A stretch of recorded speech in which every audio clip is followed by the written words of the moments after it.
Hi hello friends. இப்போ வந்து நம்ம ஊட்டிக்கு தான் போக போகிறோம். ஆனால் நிறைய தடவை கேட்டேன் அந்தான்னு சொல்லிட்டு கடைசி இப்போ தான் கிளம்பியிருக்கோம். இப்போ வந்து நம்ம மேட்டுப்பாளையத்தில் இருக்கோம். ஊட்டி கிளம்புனதுனால காலைல வந்து மேட்டுப்பாளையம் ரீச் ஆயாச்சு. அங்கேயே ஒரு ரெசார்ட்டில் வந்து குளிச்சு கிளம்பிட்டு குட்டியோ ரெடி பண்ணிவிட்டு கையில் ஒரு பிஸ்கெட் எடுத்து கொடுத்தா சமத்தாக சாப்பிட்டுட்டு இருக்காங்க. இன்னும் அந்த போகும்போது இந்த மலையெல்லாம் பார்க்கும்போது எனக்கு ஹாப்பியாகி போயிடுச்சு. அதை விட இந்த பேரிச்சம்பழம் மரம்லாம் நின்றுச்சு. எனக்கு பார்க்க பார்க்க ஆசையாக இருந்துச்சு. அது வாங்கி கொடுங்க வாங்கி கொடுங்க கேட்டே இருப்பேன் அந்த பழம். ஆனால் எனக்கு அந்த மரத்தை நான் பார்த்ததே இல்லை. போகிற வழி ஃபுல்லாக அந்த மரமாக தான் இருந்துச்சு. சுற்றிலும் மலை அப்படியே போகும்போது சூப்பராக இருந்துச்சு. அதுலேயும் போகும்போதெல்லாம் வாவ் சூப்பராக இருக்குது சூப்பராக இருக்குன்னு சொல்லிக்கிட்டே வேற போனோமா. ஹஸ்பண்டுக்கு ஒரே சிரிப்பு. இன்னும் அங்கே மேலே போனோடனே ஒரு இடத்துல டீ குடிச்சிக்கிட்டு இருந்தோம். என் குழந்தை அவர் குடித்த கப்பு இல்லாமல் அடுத்தவங்க குடிச்ச கப்பையும் சேர்த்து எடுத்தார. எனக்கு சிரிப்பு வந்துச்சு. அது நம்மோட கப்பலில் வேற ஆள் விட்டு நீங்கள் வச்சிருங்க எடுத்துக்குப்பாங்க அப்படி சொல்லிட்டு விட்டாச்சு. மேலே போய் நின்று குளிர் வேற. நான் வேற சாரி கட்டிட்டு போயிருந்தேன்னா சொல்லவா வேணும். நாங்கள் மழை நேரத்தில் தான் போனோம். அங்கே பார்த்தா மழையே இல்லை. நேரத்தில் வெயில் தான் அடிச்சிச்சு. ஆனாலும் குளிர். அந்த டீ தோட்டத்தெல்லாம் பார்க்கும்போது வந்து சூப்பராக இருந்துச்சு. இந்த மாதிரிலாம் நான் படத்தில் தான் பார்த்துருக்கேன். இப்போ தான் ஃபஸ்ட் டைம் நேர்லேயே பார்க்குறேன். எனக்கு அவ்வளோ ஹாப்பியாக இருந்துச்சு. சரி அருவிலாம் ஓடிக்கிட்டு இருந்துச்சு. அதை வேற ஜூம் பண்ணி எடுத்துகிட்டு இருந்தேன். அப்புறம் அந்த மலைகளுக்கு நடுவில் மேகம் அப்படியே குப்பு குப்புன்னு கிளம்பி வந்துச்சு. அப்படியே புகை மூட்டை மாதிரி. இந்த நேரத்தில் அந்த மலையவே மறைக்கிற அளவுக்கு மேகம் வந்துருச்சு. பாருங்க நல்லா அங்கே பெரிய பெரிய மரமாக இருந்துச்சு. இங்கே பாருங்க எப்படி இருக்குன்னு மேகம். அப்படியே இந்த மலை மேலே பால் ஆறு ஓடி வந்தால் எப்படி இருக்கும் அந்த மாதிரி ஓடி வருது அருவி. நீங்களே பாருங்களேன், உங்களுக்கு அப்படி தானே தோணுது. அப்படியே வீடெல்லாம் மேலே அந்த பக்கம் குட்டி குட்டியாக இருந்துச்சு. அப்புறம் இந்த ஆறெல்லாம் ஓடிச்சு. அதெல்லாம் அப்படியே குட்டி குட்டியாக தெரிஞ்சிச்சு. பார்க்கவே அழகாக இருந்துச்சு. அப்படியே இந்த பாம்பு வளைஞ்சு நனைஞ்சு படுத்துருக்கும்ல அந்த மாதிரிலாம் இருந்துச்சு. அப்புறம் நம்மளாம் நினச்சிருப்போம்ல அந்த தனியாக ஒரு இடத்துல வீடு கட்டி இருந்தால் நல்லாயிருக்கும் அப்படின்னு. அந்த மாதிரி ஒரு வீடு தான் அங்கே இருந்துச்சு. ஆனால் இங்கே போனால் நல்ல வியூ பார்க்கலாம். இந்த மாதிரி இடத்துல நிறைய ஷூட்டிங் ஸ்பாட்லாம் இருந்துச்சு. நான் சொன்னல தனியாக ஒரு வீடு அது இதுதான். சுற்றிலும் பாருங்கள் பக்கத்தில் அந்தளவுக்கு வீடெல்லாம் இல்லை. அது மட்டும்தான். இந்த மரத்தை பாருங்களேன், பூ எவ்வளோ அழகாக இருக்குன்னு.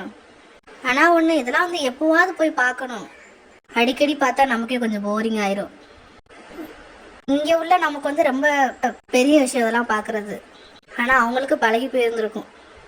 இந்த மரத்தை பாருங்களேன் எவ்வளோ அழகாக இருக்குன்னு. எனக்கு வந்து இந்த மாதிரி ஒரு மரம் வீட்டில் இருக்கணும் அப்படின்னு சொல்லிட்டு ஆசை. இந்த மாதிரில இன்னும் 2-3 மரம் கூட இந்த மாதிரியும் தான். செடியில் தானே பூவாக இருக்கும். மரம் ஃபுல்லாக பூவாக இருந்துச்சு. அதுவும் சுற்றிலும் வீடு மலையோ நடுவில் சென்றாக அந்த மரம் நின்றுட்டு இருந்துச்சு. பார்க்கவே அழகாக இருந்துச்சு. அப்புறம் நிறைய பேர் இந்த வேலை பார்த்துக்கிட்டே இந்த டீ இலையெல்லாம் பறிச்சிட்டு இருந்தாங்க. நம்ம ஊர் மாதிரி தான் வேலை பார்த்துட்டு சண்டை வேறு போட்டுட்டு இருந்தாங்க. அப்புறம் ரொம்ப பசிக்குன்னு சொல்லிட்டு ஒரு ரெஸ்டாரண்ட்குள்ளே நுழைஞ்சாச்சு. இப்போ போய் பூரி ஆர்டர் பண்ணால் 2 பூரி எனக்கு பத்தலை. இன்னும் மசாலா தோசையும் சேர்த்து ஆர்டர் பண்ணிட்டோம். ஆம்லெட்டும் ஆர்டர் பண்ணிட்டோம். எல்லோரும் கேரளா ஸ்டைலில் சமைச்சிருந்தாங்க. நல்லா தான் இருந்துச்சு. ஆனால் நம்ம ஊர் அளவுக்கு இல்லை. எனக்கு அங்கே போன 2-3 நாளுமே எப்படா நம்ம ஊருக்கு வந்து சாப்பிடுவோம் அப்படின்னு தான் இருந்துச்சு. பூரிக்கும் அதே மசாலா தோசைக்கும் அதே உருளைக்கிழங்கு. இந்த கடையில் மீன் தொட்டி வேறு வச்சுருந்தாங்க. அது கூட கொஞ்சம் நேரம் விளாண்டுட்டு இருந்தேன். ஆனால் சாப்பாடோட ரேட்டை கேட்டால் அம்மாடி அசந்தே போயிடுவீங்க.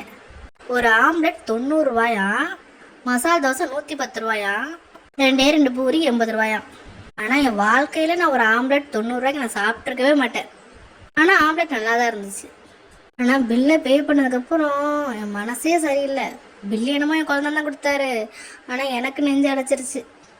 ஐயோ நம்ம பாட்டில் இஷ்டத்துக்கு ஆர்டர் பண்ணி சாப்பிட்டோமே, பில்லு இவ்வளோ வந்துருச்சு அப்படின்ட்டு. அப்புறம் வந்து தொட்டபெட்டாக்கு போயிருந்தோம். அங்கே உள்ளே போகும்போதே வெறும் கடையாக இருந்துச்சு. ஸ்கார்ஃபு, சொட்ரு, பொண்ணுங்களுக்கு தேவையான அக்சசரிஸ் அந்த மாதிரி நிறையா இருந்துச்சு. குழந்தைகளுக்குள்ள விளையாட்டு ஜாமான் கூட இருந்துச்சு. சாப்பிட்ற பொருள், கேரட்டு. ஆனால் இதில் நான் எதுவுமே வாங்கலை. தம்பிக்கு தான் ஒரு மங்கிக்குள்ளே பார்த்தோம். ஆனால் ரேட் அதிகமாக இருக்குன்னு அதையும் வேணான்ட்டு வந்துட்டோம். என் குழந்தையும் ஹஸ்பண்டும் தான் அந்த கேரட் வாங்கி சாப்பிட்டுட்டு இருந்தாங்க. திருப்பி வரும்போது இந்த மசாலா சுண்டல் அது வாங்கி கொடுத்தாங்க. ஆனால் நல்லாவே இல்லை. சரியான அந்த மிளகா பொடியை ராவா போட்டிருப்பாங்க போருக்கு. நான் காசு கொடுத்து வாங்கின பொருள் கீழே போடக்கூடாதுன்னு முக்கி சாப்பிட்ட கடைசியில். அதனால நான் தான் கஷ்டப்பட்டேன் ரொம்ப. வாங்குறமோ இல்லையோ நல்லா சுற்றி பார்த்தேன். ஜெய்குட்டிக்கு தான் ஏதாவது வாங்கலான்னு நினச்சேன். ஆனால் எதை வாங்குறதுன்னு எனக்கு தெரியலை. எல்லாமே ரேட் அதிகமாக இருக்குது. இந்த பொருள் இவ்வளோ காசு கொடுத்து வாங்கணுமா அப்படின்னு நினச்சே வச்சுட்டு வந்துடுறது. இங்கெல்லாம் பொருள் தான் பார்த்துட்ருப்போம். என் குழந்தை மட்டும் ஒரு புக்கு எடுத்துகிட்டு வைக்கிறாரு பாருங்களேன்.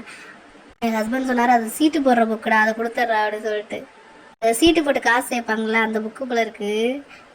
அது ஏதோ கேம் புக்குன்னு நினச்சி எடுத்துட்டாங்க போல இருக்கு.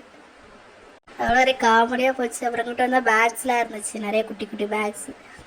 இந்த மாதிரிலாம் நான் யூஸ் பண்ண மாட்டேன், ஆனால் பார்ப்பேன் அழகாக இருக்கே அப்படி சொல்லிட்டு. நான் கொஞ்சம் பெருசாக தான் யூஸ் பண்ணுவேன். இங்கே பாருங்களேன், குட்டி கோண்டு. இதெல்லாம் எதுக்கு தான் யூஸ் பண்ணுவாங்கன்னு எனக்கு தெரியல, சும்மா அழகாக கையில் வச்சுப்பாங்க போல இருக்குது. எனக்கு வந்து பேக்னா எல்லா திங்ஸும் வைக்கிறதுக்கு கம்ஃபர்டபுளாக இருக்கணும் அப்படின்னு நினப்பேன். அதனாலே நான் மேபி பெரிய பேக் தான் யூஸ் பண்ணுவேன். எனக்கு வந்து பெரிய பேக்காகவும் இருக்கணும், அது அழகாகவும் இருக்கணும், ஆனால் சிம்பிளாக இருந்தால் ஓகே. அப்புறம் நிறைய ப்ரேஸ்லெட்டு, பேங்கிள்ஸு ஐட்டம்ஸ்லாம் இருந்துச்சு. எனக்கு பார்க்குறதுக்கு அந்தளவுக்கு டைம் கிடைக்கல, அவங்க பாட்டில் போயிட்டே இருந்துச்சுங்க நடந்து. இங்கே பாருங்கள், குழந்தைங்க விளையாடுற அந்த டெலிஃபோனு, இதுதான் ஜெய்குட்டிக்கு வாங்குவோமான்னு யோசித்தேன். ஆனால் 2 தடவை தூக்கி போட்டேன்னா முடிஞ்சிச்சு, அதுக்கு சொல்லியே முடிஞ்சிச்சு. அப்புறம் இந்த கார் ஐட்டம்ஸு, ஜீப் இந்த மாதிரி ஐட்டம்ஸ் இருந்துச்சு. இந்த கிளிகளை இப்போ எடுத்து கையில் ஆட்டி பார்த்தேன், இந்த மாதிரி வாங்குவோமா அப்படி சொல்லிட்டு. அப்புறம் அதெல்லாம் விளையாடுற ஸ்டேஜ் முடிஞ்சிருச்சு அப்படின்னு நினச்சி வச்சுட்டேன். இன்னும் கொஞ்சம் வளர்ந்துட்டான்னா எனக்கு அது வேணும் இது வேணும்னு அவனே கேட்டுருவான்.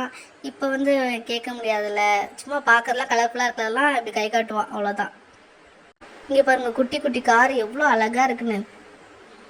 நான் மட்டும் குழந்தையா இருந்தேன், அதில் கூட எல்லாத்தையும் நான் கேட்டிருப்பேன், ஏன்னா எனக்கு எல்லாமே பிடிச்சிருந்துச்சு.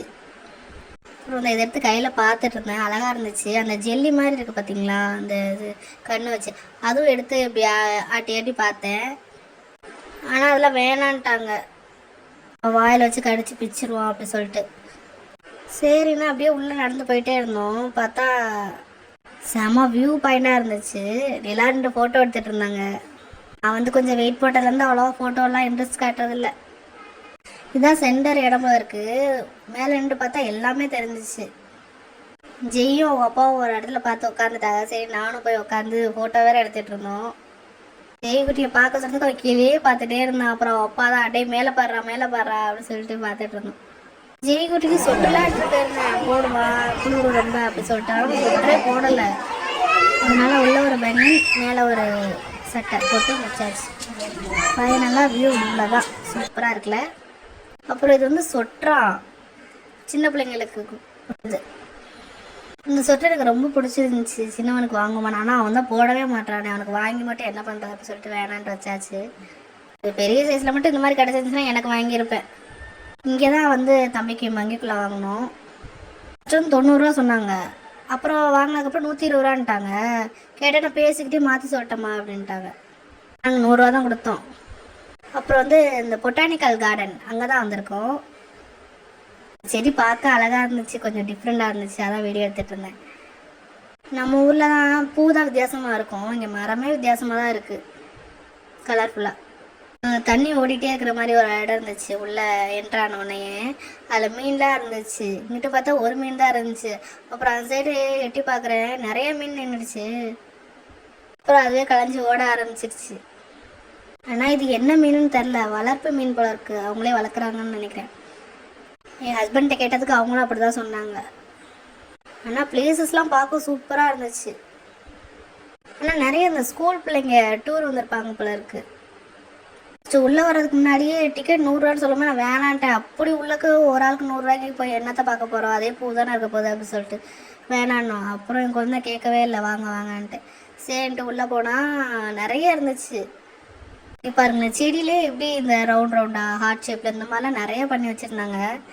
எனக்கு ரொம்ப பிடிச்சிருந்துச்சு பார்க்க. வேணா உள்ளக்க போக நான் பயந்துட்டு போகலை, யாராவது சொல்லிடுவாங்களோ அப்படி சொல்லிட்டு, ஏன்னா கம்பிலாம் வச்சுருந்தாங்களா அதுதான். அப்புறம் வந்து இந்த ரெட் கலர் பூ வெளியில் ரோட்லலாம் நிறையா நின்றுச்சு. நாங்கள் கூட ஒரு செடி வீட்டில் வச்சு பார்ப்போம்னு சொல்லி பிடுங்கிட்டு வந்திருந்தோம். அது வந்து அங்கேயும் வச்சுருந்தாங்க. அழகுக்காக வைக்கிறது தானே, அதனால தான் எல்லாத்தையும் வச்சுட்டாங்க இருக்குன்னு நினச்சிட்டோம்.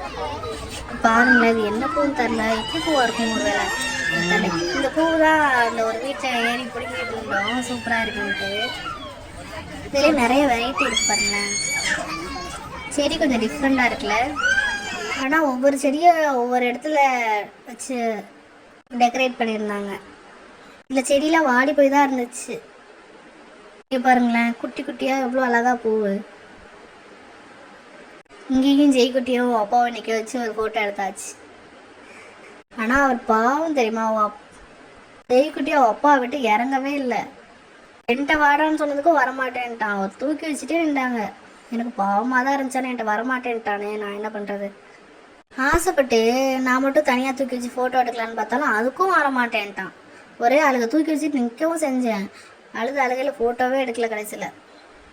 ஆனால் ஒன்று ஃபஸ்ட்டு போக போக புதுசாக இருந்துச்சு. அதுக்கப்புறம் அதே பூவை தான் திருப்பி திருப்பி பார்க்குற மாதிரியே இருந்துச்சு. எனக்கு பார்த்த பூவே திருப்பி வேறு இடத்துல வச்சுருக்கிற மாதிரி இருந்துச்சு எனக்கு. ஆனால் ஒன்று உள்ளே போக போக பூவாக இருந்ததுனால எனக்கு பெருசாக ஒன்றும் தெரில. ஒரு பையன்லாம் ஃபோட்டோ எடுக்கணும்னு சொல்லிட்டு இந்த ஃபோன் அப்படியே பூவு கிட்ட வச்சு எடுத்துகிட்டு போனான்னா எனக்கு ஒரு வேளை சூப்பராக இருக்குமோ அப்படின்னு நினச்சேன். இந்த பூவெல்லாம் பாருங்களேன், இதுதான் எனக்கு கொஞ்சம் டிஃப்ரெண்ட்டாகவே தெரிஞ்சிச்சு. நான் ரோட் சைடில் அந்தளவுக்கு பார்க்கல. இப்படி கலராக வச்சுருந்தாங்க. இதுக்கப்புறம் வரதெல்லாம் நான் அந்தளவுக்கு பார்க்கல, கொஞ்சம் டிஃப்ரெண்ட்டாக தான் இருந்துச்சு.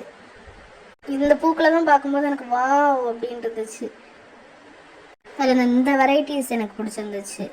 இந்த ரோஸு, ரெட்டு அந்த மாதிரி உள்ளது எனக்கு பிடிச்சிருந்துச்சு. இந்த இதுதான் எவ்வளோ அழகாக இருக்குல்ல. அப்புறம் இது வந்து பூவா இலையானே எனக்கு தெரில, கொஞ்சம் டிஃப்ரெண்ட்டாக தான் இருந்துச்சு. இது இலை தானே. இதெல்லாம் செவ்வந்தின்னு நினைக்கிறேன். வெரைட்டிஸ் நிறைய கலர். அடுத்து நம்ம இந்த இடத்துக்குள்ள தான் போகிறோம். இதுக்குள்ளே உள்ளே போனோடனே அப்படி இந்த மலையில் குமிச்சு வச்சுருக்கிற மாதிரி பூவை குமிச்சு வச்சுருக்காங்க தொட்டியில். எப்படி மலை மாதிரி இருக்குன்னு பாருங்களேன். அது முன்னாடி தான் நிறைய பேர் ஃபோட்டோ எடுத்துகிட்டு இருந்தாங்க. நான் ஃபோட்டோ எடுக்கிறேன்னா இல்லையா, ஃபுல்லாக வீடியோ தான் எடுத்தேன். இப்படிலாம் வச்சுருக்காங்க அப்படி சொல்லிட்டு. ஆனால் ஒன்று பூவை பார்த்து எனக்கே போர் அடிச்சு போச்சு. ஏன்னா அவ்வளோ பூவை பார்த்துருக்கேன் எனக்கு. ஆனால் ஒன்று இந்த மாதிரி இடத்துக்குலாம் போனால் புதுசாக அந்த பிளேசஸ் பார்க்கலாம், அப்புறம் பூக்கள் பார்க்கலாம். பாருங்கள் ரெட் கலரில் எவ்வளோ சூப்பராக இருக்குன்னு.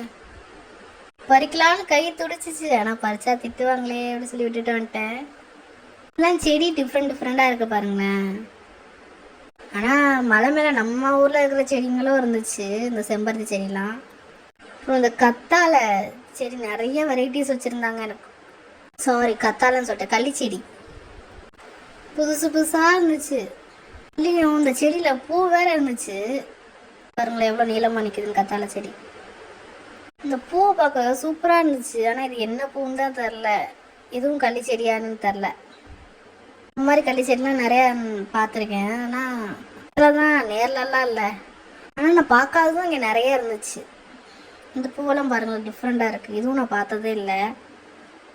என்ன மாதிரி நிறைய பேர் வீட்டுக்குள்ளேயே கிடப்பீங்கன்னு தெரியும். அதனால தான் இந்த வீடியோவை நான் அப்லோட் பண்ணுறேன் இன்றைக்கி. ஆனால் நாங்கள் பூ நல்லா இருக்குன்னு சொல்லிட்டு வெளியிலேயே நிறைய செடியை ஒடிச்சு வச்சுருந்தோம். இதுவும் அந்த பூ நல்லா இருக்குன்னு சொல்லிட்டு அதில் ஒரு குச்சியை ஒடிச்சிக்கிட்டு இருந்தோம் வெளியில். இங்கே வந்து பார்த்தா அதையும் இங்கே வச்சுருக்காங்க. அப்புறம் இந்த இடத்துல அந்த அரசு முத்திரை இருக்குல்ல, அதெல்லாம் செடியிலே செஞ்சு வச்சுருந்தாங்க. அப்புறம் இந்த இந்தியா மேப்பு, அந்த மேப்பில் எல்லா ஊரும் இருக்கிற மாதிரிலாம் செஞ்சு வச்சுருந்தாங்க செடியிலே. அப்புறம் இந்த மரம் எவ்வளோ ஹைட்டாக இருக்குன்னு பாருங்களேன். நான் கூட மஞ்சள் கலரில் இருக்கவும் சந்திர மரமாக்கும் அப்படிலாம் நினச்சிட்டேன். கடைசியில் சொன்னாங்க ஆரஸ்வதி மரம் அப்படி சொல்லிட்டு. இங்கே பாருங்கள், இந்த இடத்தெல்லாம் நான் டிவியில் தான் பார்த்துருக்கேன். இப்போ தான் நேரில் பார்க்க வாய்ப்பு கிடச்சிச்சு. சரி எல்லாம் முடிச்சுட்டு ஒரு ஹோட்டலுக்கு சாப்பிட போனோம். ஈவினிங் ஆயிடுச்சு. சரி பரோட்டா சாப்பிட நைட் நல்லா சாப்பிடலாம் சொல்லிட்டு போனால் ஒரு பரோட்டா 25 ரூபாயாம். அதுக்கு சால்னா பார்க்கணும், இத்தனை காண்டா இருந்துச்சு. 2 ரூபாய் சாப்பிட்டுட்டு கிளம்பிட்டோம். நைட்டுக்கு ரூமுக்கு போய் ரெஸ்ட் எடுத்தாச்சு. அதோட நான் அதெல்லாம் வீடியோ எடுக்கலை. ஏன்னா ஜெய்குட்டி நைட்லாம் ஒரே அழுக, நான் தூங்கவே இல்லை ஃபுல்லாக. சரின்னு அடுத்த நாள் வந்து வெளில கிளம்பியாச்சு. காலையே சாப்பிட்டோம் இட்லி. ஒரு இட்லி 15 ரூபாய். ஆனால் இட்லி கேவலமாக இருந்துச்சு. எனக்குலாம் ஒம்மட்டவே ஆரம்பிச்சிச்சு. சரின்னு முடிச்சுட்டு போட்டிங் போகலான்னு கிளம்பியாச்சு. அது 2 பேர் உட்காந்துட்டு வர நல்லா இருந்துச்சு, எனக்கு ரொம்ப பிடிச்சிருந்துச்சு. ஆனால் நாங்கள் வந்து 1300 கொடுத்து இந்த 4 பேர் உட்கார போட்டு தான் புக் பண்ணியிருந்தோம். ஆளுக்கு ஏற்றாப்புல போட்டை ஃபிக்ஸ் பண்ணியிருந்தாங்க. ப்ளூ கலர் போட்டு தான் ஸ்பீடாக போச்சு. அந்த பார்த்துக்கிட்ட தான் போகணும்னு நினச்சோம். கடைசியில் அதுவே அமைஞ்சிருச்சு எங்களுக்கு. இங்கே பாருங்கள், ஜெய்குட்டி இப்போவும் அப்பாட்ட தான் இருக்கான். போட்டை சும்மா அங்கிட்டு வளைச்சி ஓட்டும் போது தான் எனக்கு அல்லு இல்லை. நான் போய் போட்டை ஓட்டுறவங்களுக்கு பின்னாடி போய் உட்காந்துட்டேன். இங்கே பாருங்கள், வியூ சூப்பராக இருக்குல்ல. ஜெய்குட்டியை முன்னாடி வச்சு அப்பா காட்டிகிட்டு இருந்தாங்க, இங்கே பாருப்பா அப்படின்னு சொல்லிட்டு. அவன் பயப்படாமல் நின்று பார்த்துட்டே வர்றான். ஆனால் நான் சுடிதார் எடுத்துகிட்டு போயிருக்கலாம், சாரியே கட்டியிருந்தேன் எல்லா இடத்துலையும். இப்போ தான் தெரியுது ஏன்டா டூர் போகிறவங்கெல்லாம் அந்த சுடிதாரை போட்டு போகிறாங்க அப்படின்னு. இதெல்லாம் முடிச்சுட்டு அப்புறம் முதுமலை ஃபாரஸ்ட் போயிட்டோம். அங்கே போனால் மானு தான் நிறையா இருந்துச்சு. ஃபர்ஸ்ட் பார்க்கும்போது ஆச்சரியமா இருந்துச்சு, கீழே ஒன்று இருந்துச்சு, அதை பார்த்தா மேலே நிறையா இருக்கு. மானை பார்த்ததுக்கு அப்புறம் அந்த யானையை வீடியோ எடுக்கவே முடியல என்னால.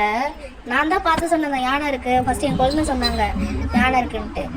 அதுக்கப்புறம் நான் சொன்னேன் வீடியோவே ஒழுங்கா எடுக்க முடியல யானையை. இங்க பாருங்க, இந்தா நிக்குது யானை, இந்தா தெரியுதா? அவ்வளோதான் எடுத்த வீடியோவே. அப்படியே பார்த்துக்கிட்டு நாங்கள் கர்நாடகாவில் வேறு போயிட்டோம். இதெல்லாம் பார்த்து முடிச்சுட்டு ரிட்டன் மலை ஏறும்போது இந்த ஊட்டி போகும்போது பாஸ்லாம் வாங்க சொன்னாங்க. வேறு வழியில் போனோமா, பாஸ்லாம் வாங்க சொன்னாங்க. வாட்டர் பாட்டில்லாம் இருக்கிற தண்ணியோடு சேர்த்து பிடிங்கிட்டாங்க. ஆனால் நாங்கள் ஒன்றும் வைக்கல, 5 லிட்டர் கேன் வச்சிருந்தனால எங்களை விட்டுட்டாங்க. சரி இப்போவாது ஒழுங்காக சாப்பிட்லான்னு ஒருத்தட்ட வழி கேட்டால் சாப்பாடு சீப்பாக எங்கே கிடைக்கும், நல்லா இருக்கணும் அப்படின்னு சொன்னப்போ ஒரு மெஸ் சொன்னாங்க. அங்கே போய் சாப்பிட்டா இன்னும் கேவலமாக தான் இருக்குது. கிழமை தான் வாங்கினோம், இல்லை அப்படிங்க நல்லாவும் இல்லை. சரின்னு ஒரு மீன் ஆர்டர் பண்ணோம், அதுவும் நல்லா இல்லை. ஹஸ்பண்ட் நேக்கா ஆம்லெட் வாங்கிட்டாங்க. அந்த நல்லா இல்லாத சாப்பாடுங்க எப்படி சாப்பிட்டாருன்னு நினைக்கிறீங்க? கேட்டா ருசிக்கு சாப்பிடக்கூடாது, பசிக்கு தான் சாப்பிடணும் அப்படின்ட்டாங்க. அட பாவியெல்லாம் இதெல்லாம் ஒரு பொழப்பா, எனக்கு சாப்பாடை வாயிலே வைக்க முடியல, நீ பசிக்கு ருசிக்குங்கிற அப்படின்னு நினச்சிட்டு வந்தாச்சு.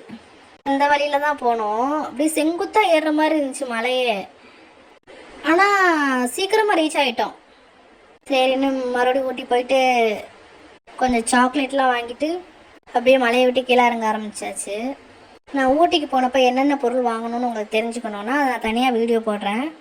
அப்புறம் நீங்கள் ஊட்டிக்கு போயிருக்கீங்களான்னு வந்து கமெண்ட் பண்ணுங்கள். அப்புறம் மலையை விட்டு கீழே இறங்கினோன்னா நாங்கள் பிளாக் தண்டர் போனோம், அந்த வீடியோவை நான் தனியாக அப்லோட் பண்ணுறேன்.